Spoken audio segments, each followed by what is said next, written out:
TikTok අනුගාමීකින් මිලියන 162.2ක් සමග ලොව විශාලතම ටික්ටොක් තාරකාව බවට පත්ව සිටින කාබිලාමේ ඇමරිකා එක්සත් ජනපද ෆෙඩරල් බලධාරීන්ගේ භාරයට පත්ව පසුගියදා එරටින් නිරපා හැර තිබෙනවා.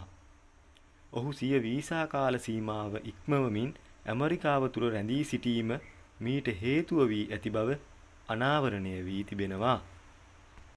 වත්මන් ට්‍රම්ප් පරිපාලනය යටතේ ස්ථාපිත කර ඇති ආගමන හා රේගු නීති බලාත්මක කිරීමේ ඒජන්සිය මගින් ගනු ලැබූ තීරණයකට අනුව ලාමේ මෙලෙස රටින් පිටුවහල් කිරීමට පියවරගෙන තිබෙනවා.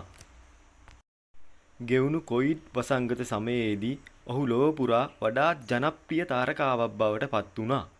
ලාමේ පසුගිය අප්‍රේල් 30 වනදා එක්සත් ජනපදය වෙත පැමිණ තිබෙන බව වාර්තා වෙනවා.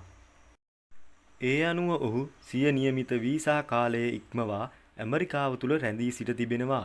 ඔහු අධිකරණ නියෝගයක් කරහා රටින් පිටුවහල් කිරීමට පෙර ස්වේච්ඡාවෙන්ම රටින් පිටුවහල් වීමට අවස්ථාව ආගමන හා රේගු නීති බලගන්වන කිරීමේ ඒජන්සිය මගින් ඔහුට ලබා දී තිබෙනවා.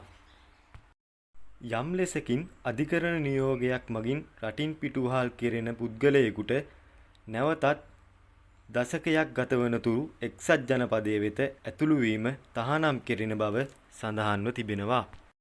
ඒ වගේම ලාමේ මේ වසරේ ජනවාරි මාසයේ සිට යුනිසෙක්ස් සංවිධානයේ කීර්තිමත් තානාධිපතිවරයෙකු ලෙසද පත් කර තිබෙනවා.